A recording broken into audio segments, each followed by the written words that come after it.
Sudah tidak terasa Bapak Ibu, kita sudah di minggu berapa? Ketiga ya. Ketiga, dan saya percaya Bapak Ibu mungkin sudah beberapa kali, sekian kali Bapak Ibu mengikuti ibadah Natal di tempat-tempat yang lain. Bapak Ibu, tadi malam saya juga hadir Natal di Jakarta. Saya diberkati Bapak Ibu. Yang menarik bahwa satu pesan seperti ini Bapak Ibu. Jadi kita jangan hanya terkesimak pada sebuah euforia atau pernak-pernik Natal seperti itu. Itu juga perlu, tetapi yang penting bagaimana kita ini yang sudah diselamatkan oleh Tuhan dan apa yang kita kerjakan, dan itu menarik ya. Nah, Bapak Ibu dikasih Tuhan, nah biarlah sepanjang bulan ini dalam kita merayakan Natal, bisa semua kita itu penuh dengan sukacita. Ya. Penuh dengan sukacita. Nah, apapun kondisi, apapun keadaan yang terjadi di dalam kehidupan kita di suasana seperti ini, mari kita bersukacita. Sukacita yang terbesar sebenarnya Bapak Ibu bukan sesuatu yang lain, tetapi kita diingatkan bagaimana di Natal ini kita kembali diingatkan tentang sebuah peristiwa yang agung, yang mulia, tentang kelahiran daripada Yesus Kristus. Dan Yesus Kristus yang kita rayakan, yang kita peringati, bukan Yesus yang masih di palungan yang bayi, kira-kira seperti itu. Dan biarlah setiap ibadah-ibadah yang kita ikuti Bapak Ibu, sungguh-sungguh kita bisa mendapatkan sebuah makna daripada Natal seperti itu. Nah, hari ini saya ingin sharing, membagikan firman Tuhan dari kitab Injil Matius pasal yang pertama, ayat yang ke-18 sampai dengan ayat yang ke-25. Injil Matius pasal yang pertama, ayat 18 sampai dengan ayat yang ke-25.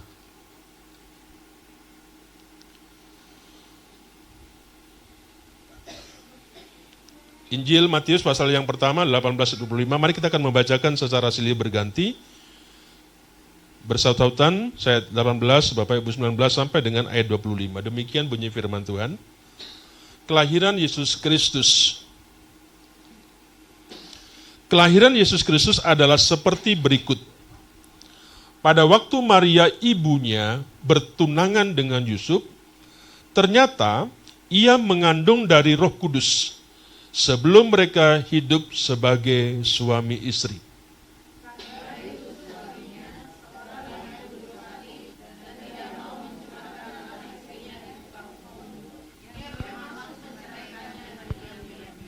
Tetapi ketika ia mempertimbangkan maksud itu, malaikat Tuhan nampak kepadanya dalam mimpi dan berkata, "Yusuf, anak Daud, janganlah engkau takut mengambil Maria sebagai istrimu, sebab anak yang di dalam kandungannya adalah dari Roh Kudus.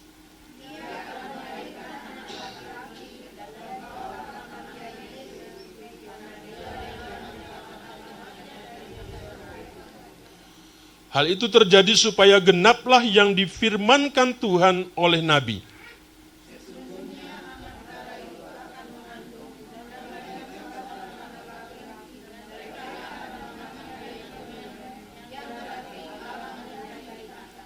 Sesudah bangun dari tidurnya, Yusuf berbuat seperti yang diperintahkan malaikat Tuhan itu kepadanya. Ia mengambil Maria sebagai istrinya.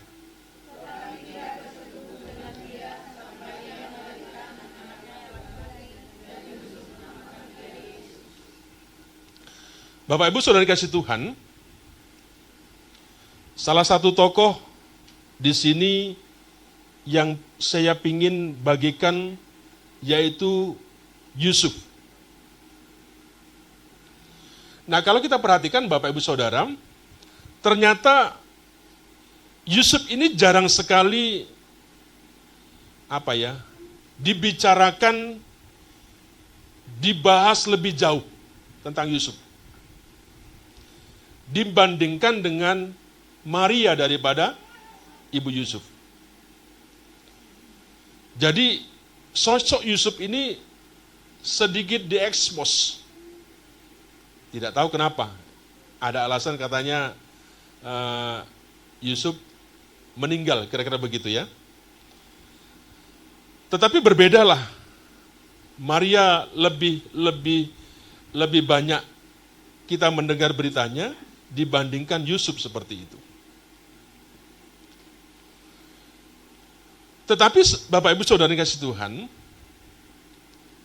yang menarik di sini, tentunya sosok daripada yang dipilih Tuhan untuk menjadi ayah Yesus di dunia ini, itu adalah seseorang yang istimewa.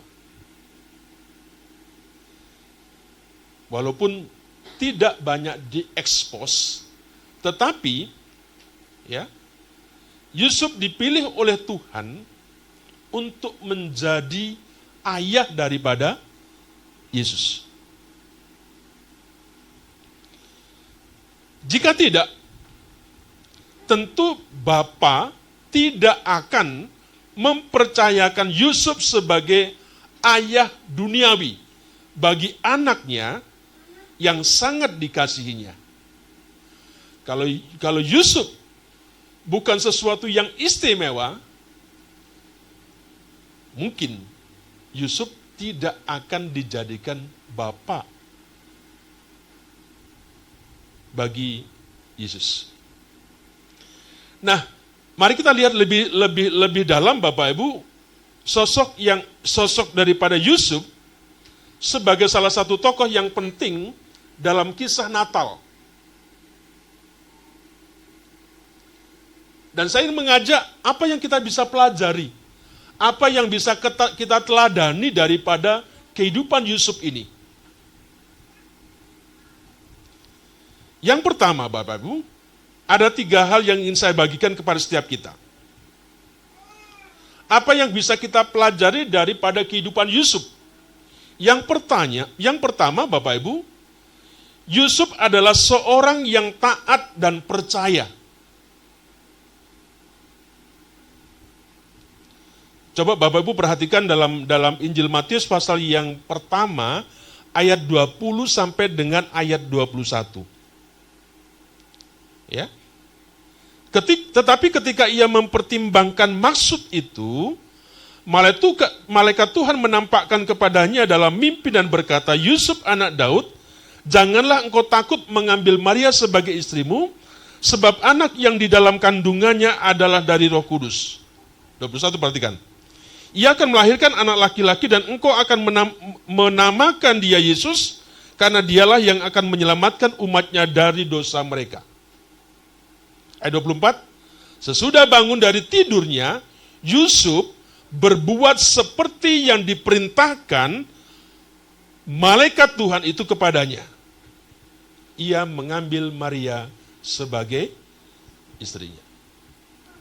Bapak Ibu saudara Tuhan, kalau kita perhatikan ayat 20-21 Bapak Ibu, sebenarnya ini adalah kelanjutan daripada ayat 19. Ketika Yusuf tahu bahwa Maria sudah mengandung sebelum mereka menikah, dikatakan Yusuf hendak menceraikan Maria secara diam-diam. Mengapa Yusuf ingin menceraikan Maria secara diam-diam? Yusuf tidak mau, tidak mau mencemarkan nama baik Maria dan keluarganya. Ya, kenapa? Karena itu alasannya.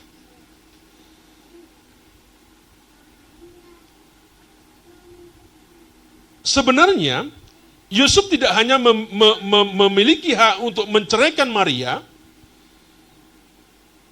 Bapak Ibu, di bawah hukum Yahudi, Maria itu bisa dihukum mati dengan dirajam. Ya. Nah, melalui kejadian ini, kita juga bisa melihat kebaikan daripada hati Yusuf. Ya. Bapak Ibu, kadang-kadang kalau kita berbicara sesuatu dengan yang lain, kadang-kadang kita asal jeplak begitu saja ya. Tidak tahu, kurang tahu menghargai temannya. Ya. Tetapi perhatikan Yusuf, Bapak Ibu dikasih Tuhan. Dia dengan diam-diam ya mau menceraikan Maria. Tunangannya seperti itu. Ingin membatalkan pertunangannya, kurang lebih begitu ya. Tetapi dia tidak lakukan. Ya. Nah, perhatikan Bapak Ibu. Selanjutnya kita lihat bahwa pada malam hari malaikat Tuhan datang kepada Yusuf. Ia memberitahukan kepada Yusuf bahwa tidak perlu takut untuk mengambil Maria sebagai istrinya. Dikatakan karena dia adalah anak Roh Kudus. Dan ayat 24 yang kita baca tadi, Bapak Ibu, dikatakan Yusuf berbuat seperti yang diperintahkan malaikat Tuhan. Yusuf tidak menceraikan Maria.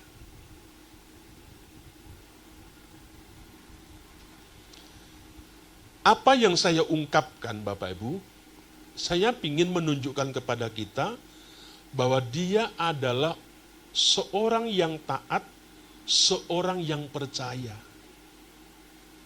Ya. Bapak Ibu, kelihatannya ini biasa-biasa saja. Tetapi kalau kita renungkan secara dalam, secara personal, Bapak Ibu, apa yang dialami oleh Yusuf bukanlah sesuatu yang mudah untuk dilakukan. Ya. Perhatikan lagi dalam Matius pasal yang kedua, ayat 13 dan 14, Bapak ya. Saya ingin memperlihatkan kepada kita bahwa benar, dia adalah seorang yang taat, dia adalah seorang yang percaya. Perhatikan ayat 13-14.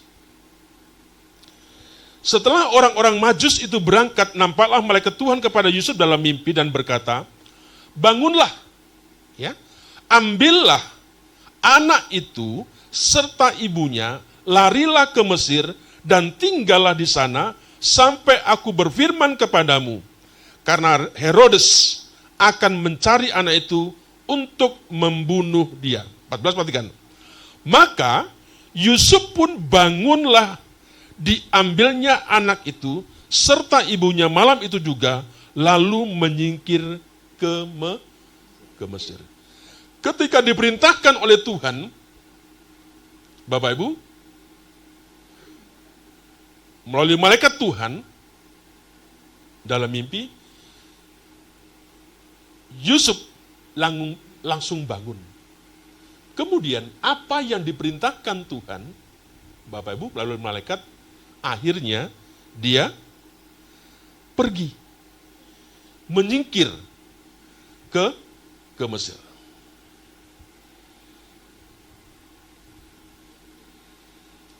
Bapak Ibu, ini sesuatu yang saya ingin katakan tadi, inilah salah satu contoh, salah satu bukti, sesuatu yang kita bisa teladani, sesuatu yang kita bisa pelajari daripada kehidupan Yusuf. Dia adalah orang yang percaya, dia adalah orang yang taat kepada Tuhan.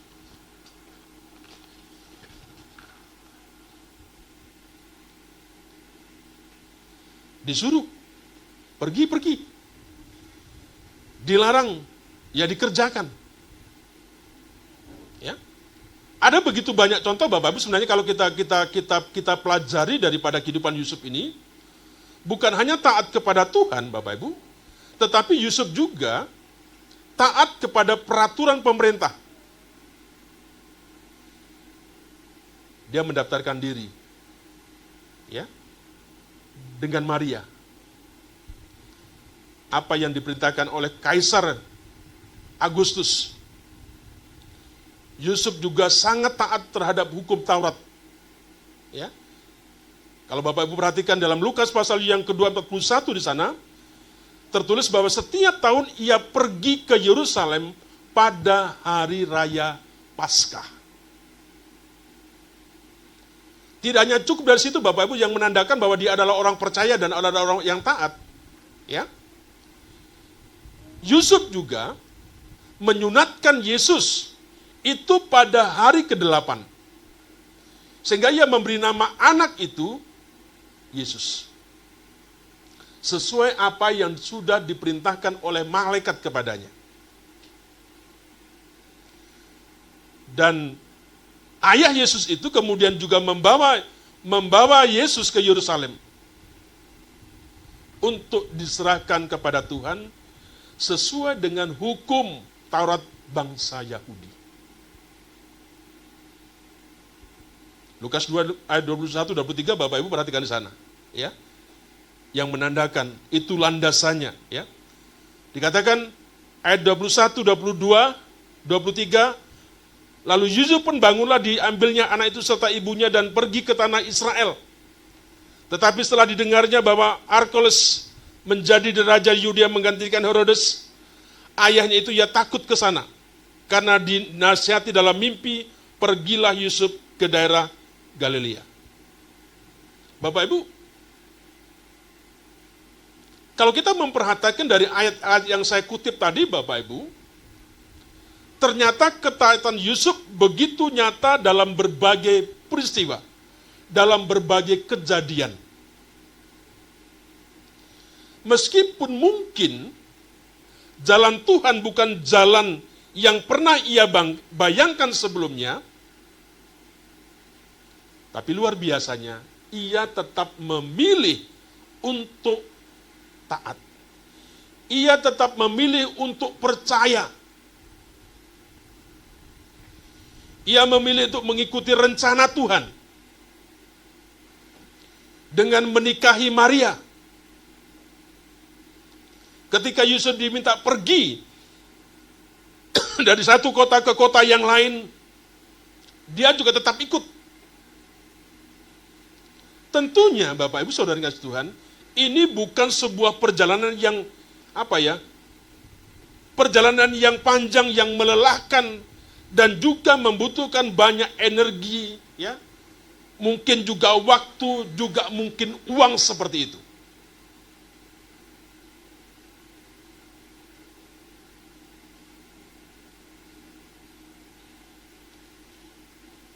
Itu kehidupan Yusuf. Itu yang dia kerjakan, itu yang dia lakukan. Di hari Natal yang seperti ini Bapak Ibu, alangkah baiknya juga kalau kita belajar meneladani, mencontoh apa yang dilakukan oleh Yusuf. Coba kita refleksi tentang kehidupan kita.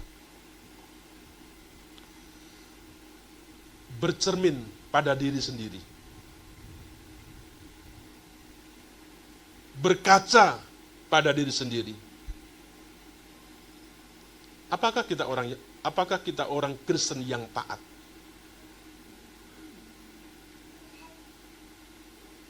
Apakah kita menjadi orang Kristen yang percaya? Sudah sekian tahun ikut Natal. Coba bertanya dalam diri kita. Apakah saya adalah seperti Yusuf? Ya. Apakah kita menjadi orang yang taat?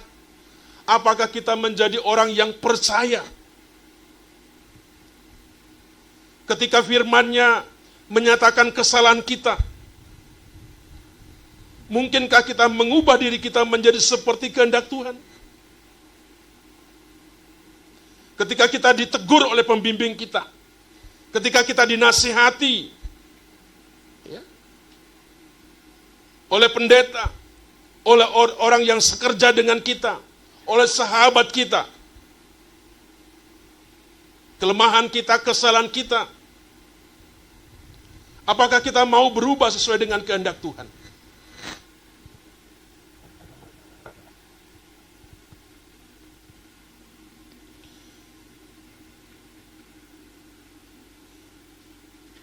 Tadi malam Bapak Ibu dalam Natal disinggung. Ya. Di Natal, di sini nggak ada. Di kita nggak ada. Dinasehati, mendengar firman Tuhan. Ya. Dia kecewa, dia ngambek. Akhirnya apa? Akhirnya apa dia? Pindah ke gereja di tempat yang lain. Ya. Di gereja yang lain dia ketemu. Ya. Dia bilang sama suaminya, aku gak mau aku gereja di sini. Kenapa? Katanya suaminya. Itu Pak Pendetanya gak mau senyum. Kalau salaman kayak seperti membuang muka. Aku gak mau gereja di sini. Aku mau pindah. Pindah lagi ke gereja yang satunya. Ya. Ketika dia gereja satunya, dia berkata seperti ini, aku nggak mau gereja di sini. Kenapa? Itu nggak tahu itu penabut drumnya itu drumnya digebukin, jadi telingaku sakit. Katanya begitu Bapak Ibu. Pindah lagi ke gereja yang lain. Ya. Tapi untungnya orang itu tidak ada di gereja di sini. Ya kan? Bapak Ibu, mari kita mengintrospeksi diri, bercermin. Ini sebuah perenungan kita dalam merayakan Natal. Ya? Apakah kita menjadi orang yang taat? Apakah kita menjadi orang yang sungguh-sungguh percaya? Ketika firman-Nya menyentuh kita, mengingatkan kepada kita. Ya?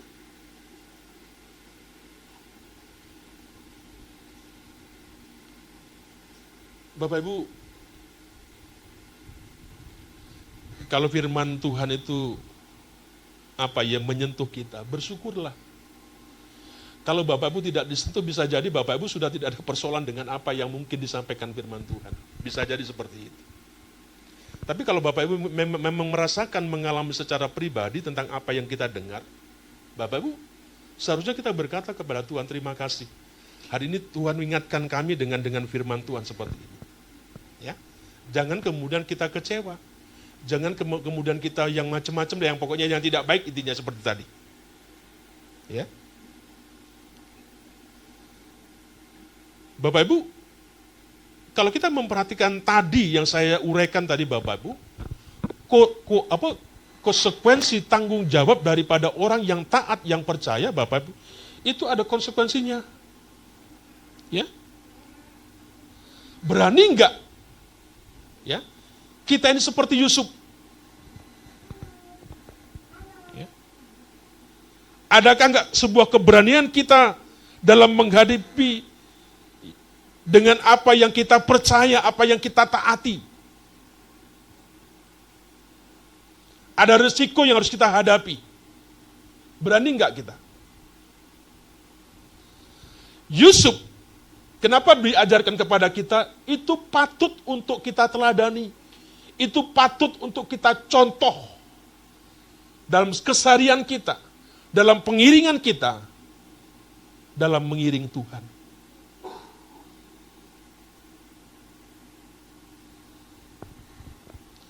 Saya ingin mengajak Bapak Ibu, mari kita belajar dari Yusuf untuk memutuskan menjadi orang yang taat.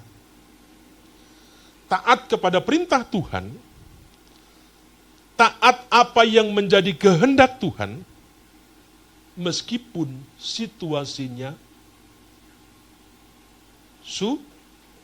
sulit dan tidak masuk akal. Amin Bapak Ibu? Amin Bapak Ibu? Tidak mudah. Ya. Sehingga dalam diri kita Bapak Ibu tidak ada kata tetapi dalam percaya dan taat. Ya. Tidak ada kata tetapi dan atau kata yang lainnya. Oh Tuhan kan tahu.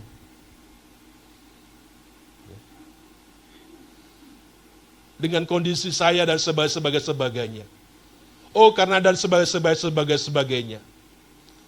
Kita ini terlalu banyak ngeles. Ya. Kenapa Bapak Bu? Kita kurang meyakini. Kita kurang sungguh-sungguh menghidupi apa yang menjadi perintahnya Tuhan, apa yang menjadi kehendaknya Tuhan. Dan kita tidak berani membayar harga. Ya. Kapan kemudian kita bisa naik trap kita, level kita mulai naik seperti itu?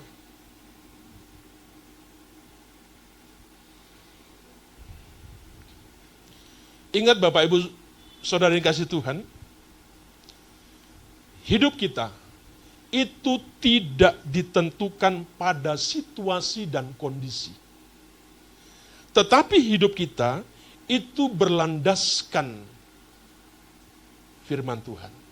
Berlandaskan apa yang menjadi kehendak Tuhan.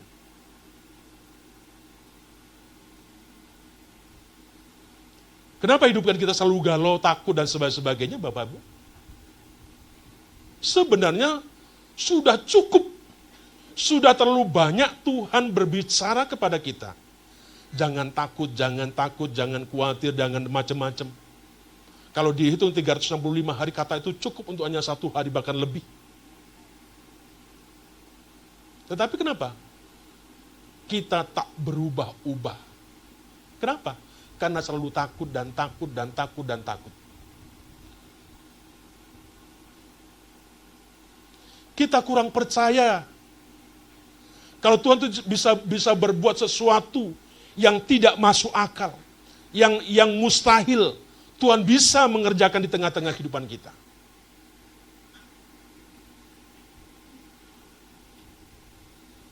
Mari Bapak Ibu saya ingin mengajak sekali lagi. Belajarlah seperti Yusuf. Percaya. Taat. Apa yang menjadi perintah Tuhan. Apa yang menjadi kehendak Tuhan. Itu dikerjakan. Saya tidak ingin jemaat iman kita itu statis.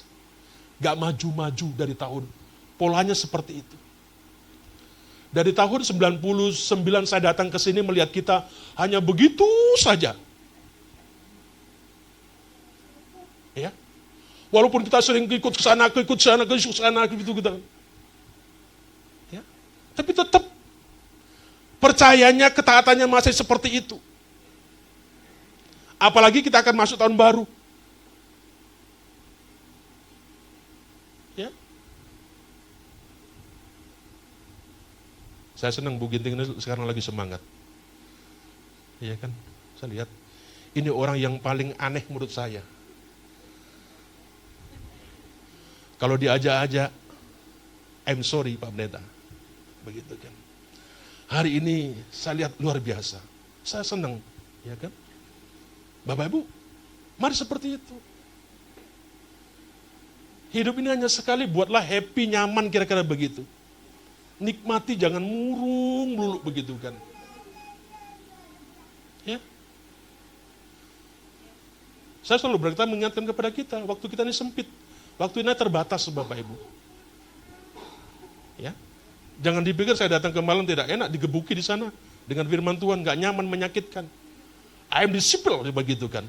Murid dari tahun-tahun masih kelas TK saja begitu. Itu firman Tuhan mengatakan begitu. Kenapa? Seperti itu. Akhirnya apa? Gereja ini gak bertumbuh. Gereja ini gak berkembang. Bapak Ibu, saya di sana bermimpi-mimpi seandainya rumah itu dibeli. Wah, nanti begini-begini, saya sudah kayak seperti di langit melayang-layang begitu. Bisa. Kalau kita mengalami sebuah pertumbuhan, kepercayaan kita, ketaatan kita bisa. Ya. Jangan berkata kemudian, oh kalau orang ini begini bisa, karena ini, no, tidak. Kenapa orang seperti itu? Karena dia belajar seperti bagaimana Yusuf hidup. Sebab itu Bapak sekali lagi, hidupmu jangan ditentukan oleh sebuah kondisi, oleh situasi. Saya percaya Tuhan ingin mempercayakan kita lebih besar dari sekarang ini. Amin. Tapi takut Tuhan, kalau kita dikasih besar, yang kecil saja, kita sudah nyungsep. Kita takut seperti itu.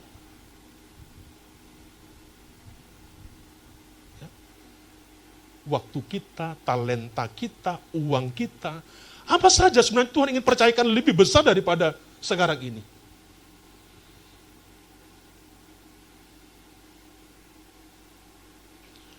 Iya Pak Pendeta, enak ngomongnya begitu Bapak. Begitu kan. Bapak Ibu nggak tahu kalau saya cerita tentang apa yang saya alami. Bapak Ibu mungkin tidak percaya, dan itu yang saya alami seperti itu. Dalam kehidupan sehari-hari Bapak Ibu, saya mau cerita.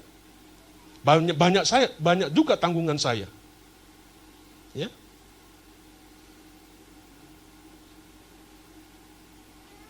Gaji terbesar kita di tahun Pak Pendeta di tahun 2024 ini bulan kemarin 4 juta sekian. Tapi yang dibayarkan saja saya masih 2,5 juta. Yang lainnya masih ngutang. Mati tidak.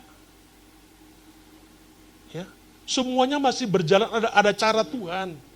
Tuhan tahu kita nggak punya duit.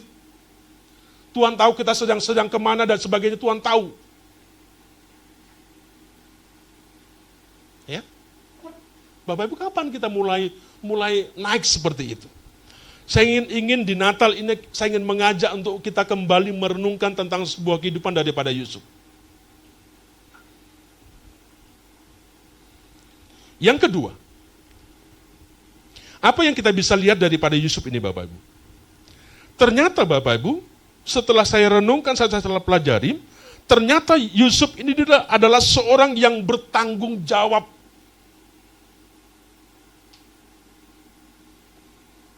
Pada saat Yesus berusia 12 tahun, kedua orang tuanya mengajak Yesus ke Yerusalem. Ya. Ini sebuah kisah Bapak Ibu yang saya menjelaskan tentang apa yang saya katakan poin yang kedua. Tetapi Yesus tidak ikut pulang bersama kedua orang tuanya. Dan Yusuf dan Maria mencari Yesus. Ya. Pada hari yang ketiga, mereka menemukan Yesus. Hari berapa Bapak Ibu? Hilang anaknya. Hari yang ketiga Bapak Ibu, baru diketemukan. Dia berpikirnya, Yesus itu sedang bersama-sama, ya seperjalanan dengan mereka. Ya. Sampai perjalanannya jauh. Setelah dicari di mana di keluarganya, dicari di mana, tak ketemu. Sehingga mau tidak mau, kita sebagai orang tua kalau anak kita hilang, kita akan cari. Dia akhirnya kembali ke Yerusalem sambil terus mencari Yesus. Kata firman Tuhan, 3 hari ternyata diketemukan dan Yesus ada di bait Allah. Dia sedang diskusi, dia sedang berbicara dengan para alim ulama di sana. Ya.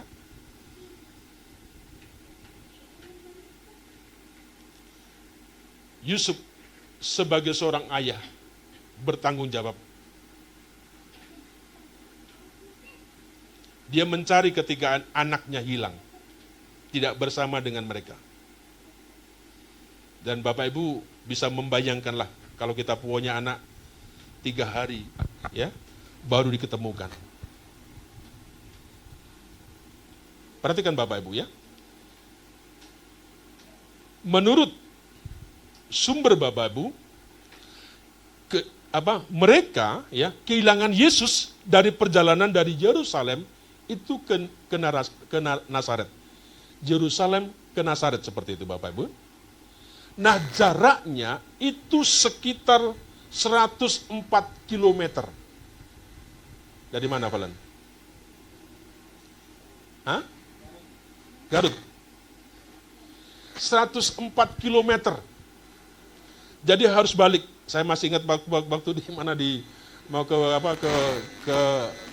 Toba itu Bapak Ibu nyasar. Sambil asiknya kita bicara, akhirnya balik lagi mobil kita jauh seperti itu. Ya.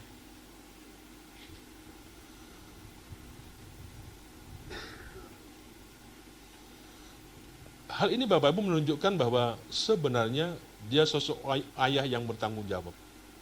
Ya. Kepada Yusuf kepada Yesus anaknya. Yusuf benar-benar berjuang menjadi ayah yang baik bagi Yesus. Keteladannya dapat kita tiru. Bagi kita, apa yang dipercayakan kepada kita hari ini? Ya, suami. Kamu tanggung jawab nggak pada suamimu?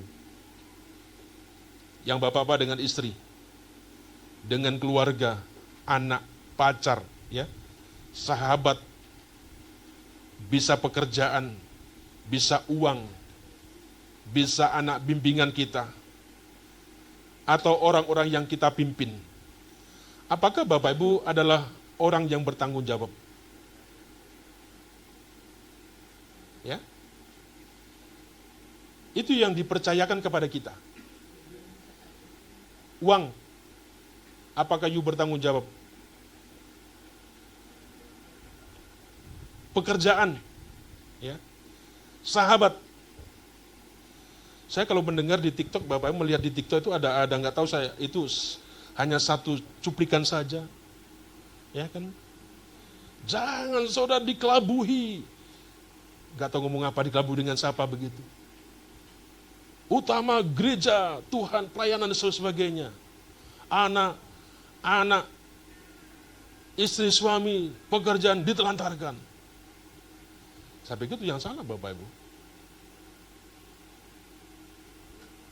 Walaupun Tuhan segala-segalanya, jadi jangan tinggalkan tanggung jawabmu di keluarga, ya, dengan anak-anak, dengan pekerjaan, dengan sebagainya. Itu yang sekarang sedang Tuhan percayakan kepadamu. Akhirnya apa? Bisa jadi keluarga ribut kita, karena kita tidak menjadi sosok seorang bapak, seorang mama, seorang anak yang tidak bertanggung jawab. Yang ada hanya sebuah pertengkaran tiap hari. Ya. Nah ini menjadi satu perenungan kita. Apa yang Tuhan percayakan hari ini kepadamu? Apakah kita bertanggung jawab terhadap apapun yang sudah Tuhan berikan kepada kita? Saya percaya kalau kita menjadi orang-orang yang bertanggung jawab, Bapak Ibu, pasti sangat-sangat luar biasa. Terobosan-terobosan pasti terjadi. Ya.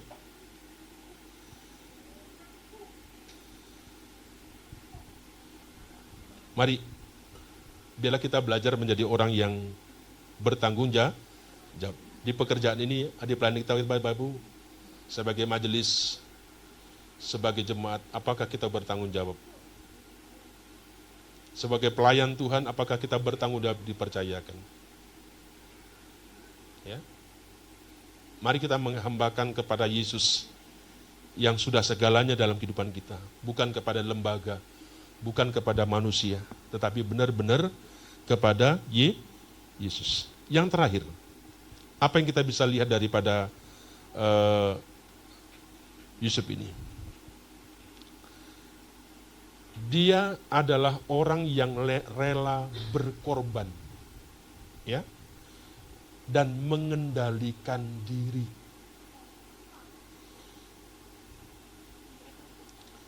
Rela berkorban dan mengendalikan diri.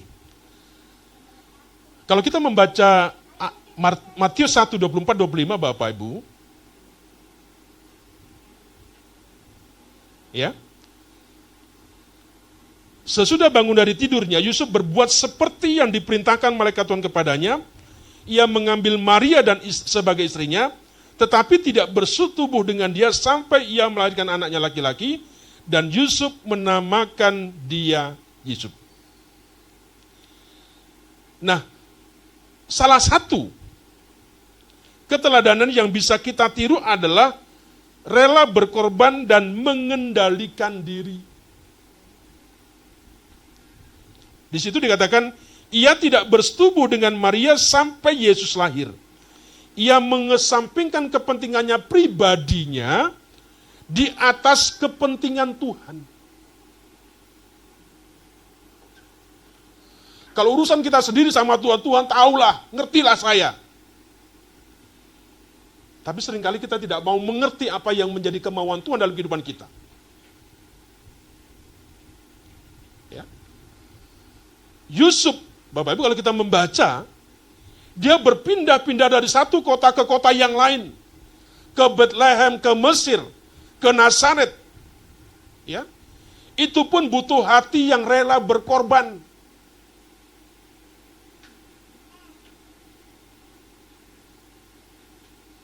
Tidak ada tentara kalau dipanggil sama komandannya.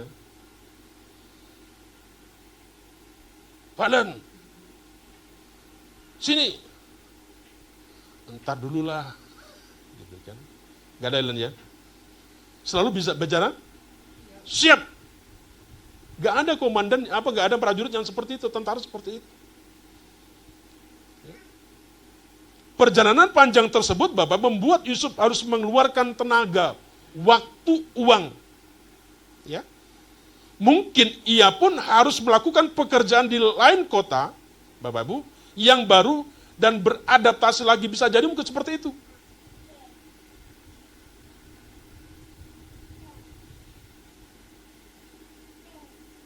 Mari Bapak Ibu, Saudara, anak muda, belajar untuk rela berkorban. Ya. Belajar untuk memiliki pengendalian diri. Itu merupakan buah dari hatinya yang takut akan Tuhan. Yang percaya orang Tuhan. Orang yang baik.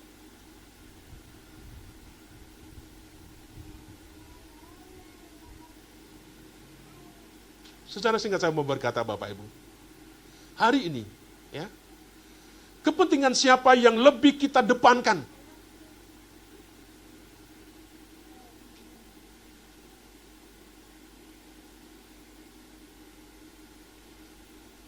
Siapa yang lebih kita kedepankan? Siapa yang lebih kita dengarkan hari ini? Kita di GP, dengar selalu kita. Dengar suaranya setan, atau dengar suaranya firman Tuhan. Ya. Bapak Ibu, itu tidak sesuatu yang mudah yang bisa kita putuskan begini-begini.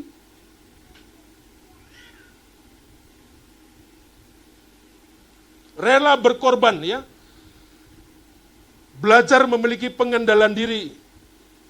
Itu adalah buah hatinya yang orang yang baik, orang yang takut akan Tuhan, orang yang percaya sama Tuhan, orang yang bertanggung jawab seperti itu.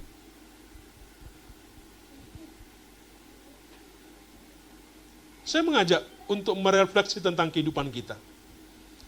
Kepentingan siapa yang lebih kita kedepankan? Keinginan siapa yang lebih kita turuti? Kepentingan dan keinginan pribadi atau kepentingannya Tuhan.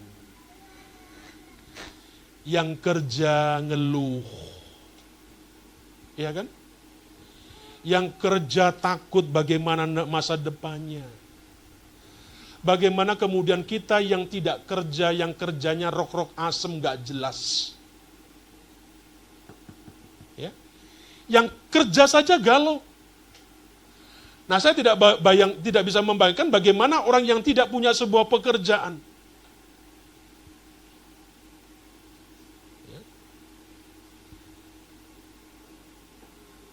Berapa gajimu di pabrik? Berapa kerjamu sekarang gajinya? 9 juta. Besar ya. Maksudnya 9 itu kalau sudah 9 napasnya sudah mau pendek. Katanya begitu. Sudah mulai ngap-ngapan. Habis semuanya. Mari Bapak Ibu, kepentingan siapa yang kita depankan?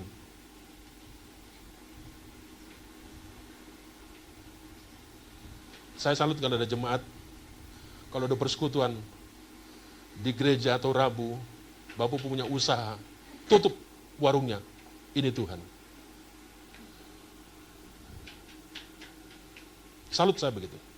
Saya punya kenalan Bapak Ibu di Kerawang itu, toko apotik, namanya Apotek Aman. Ya, saya kalau saya cari obat Bapak Ibu situ dan nggak pernah bayar, gratis, katanya begitu ya. Benar Bapak Ibu. Dia bilang gitu, saya tanya, Ci, kalau ada persekutuannya kaum wanita di gereja, apa sajalah, ke gereja enggak, Ci? Dia selalu bilang, pokok kalau sudah urusan gereja, jadwal gereja yang memang diadakan itu, kita tutup. Saya nggak tahu kenapa dia seperti itu. Memang pelanggannya bagaimana, Ci? Nggak ada masalah. Dia tahu hari ini kalau Enci ini tutup karena ke gereja.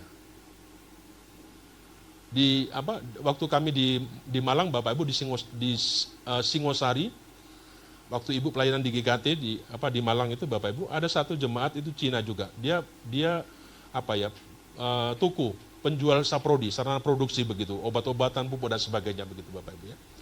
Nah, sudah tua Bapak Ibu. Tante ini ya sudah tua.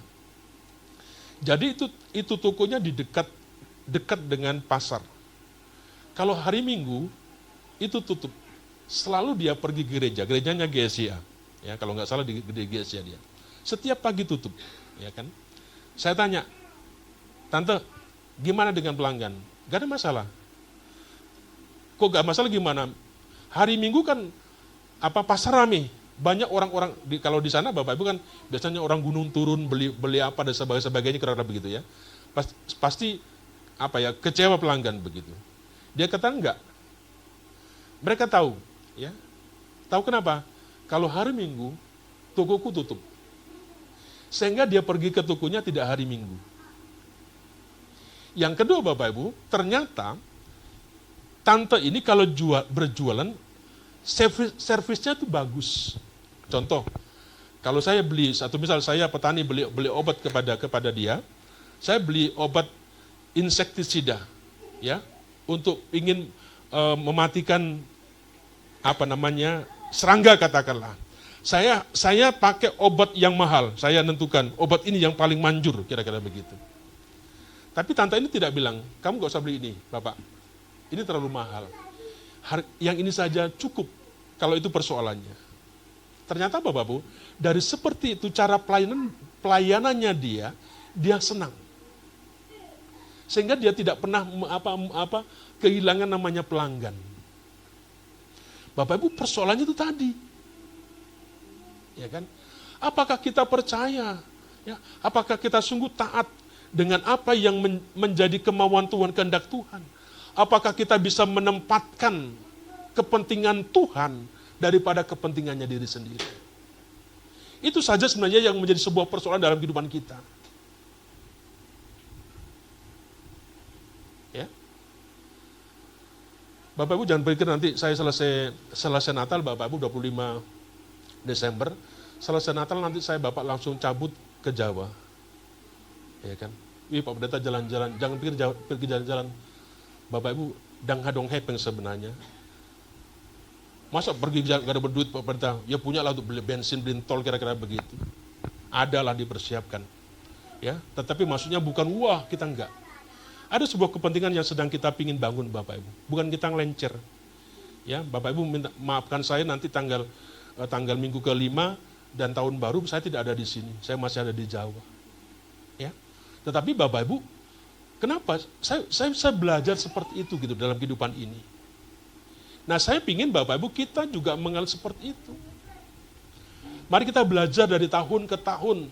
Ya, dari waktu ke waktu, saya ingin kita mengalami sebuah peningkatan. Ya. Kembali tadi, kepentingan siapa yang kita utamakan?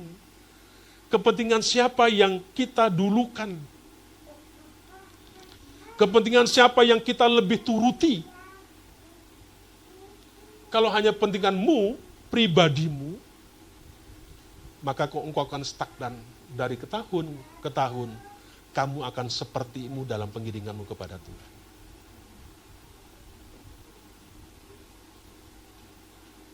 Kalau pada kita sudah ngojak ngomong begitu langsung nunduk. Enggak berani, saya bikin lu dengek lihat begitu. Kenapa rasanya berat?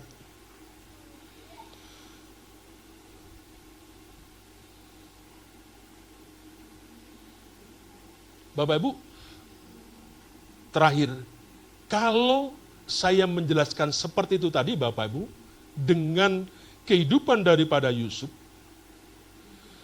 tidak heran Bapak Ibu, kalau kemudian Allah memilihnya sebagai ayah Yesus di dunia. Dan kita pun Bapak Ibu, kita percaya bahwa Tuhan juga telah memilih kita itu untuk menjadi muridnya. Saya adalah murid, itu yang tadi malam dikhotbahkan di sana. Itu menyakitkan mendengarkan begitu. Ya. Pertanyaannya, apakah kita seorang yang hidupnya benar? Apakah kita hidupnya taat? Apakah kita rela berkorban? Apakah kita punya sebuah pengendalian diri? Apakah kita juga bertanggung jawab? Mari kita mengajak kepada setiap kita. Mari kita terus berlatih. Mari kita terus berkomitmen ya untuk meneladani apa yang sudah Yusuf kerjakan di dalam kehidupan kita sehari-hari. Biarlah Natal yang kita rayakan dalam pekan-pekan ini, Bapak Ibu, itu membawa sebuah makna yang membuat kita semakin hari semakin waktu kita terus bernyala-nyala. Roh kita, kegairahan kita dengan Tuhan itu semakin hebat. Biarlah Tuhan yang dipermuliakan, ya. Biarlah Natal yang kita rayakan, yang kita akan peringati, itu membawa kemuliaan bagi nama Tuhan, membawa damai sejahtera bagi setiap kita yang merayakan. Mari kita bertunduk kepala, kita berdoa.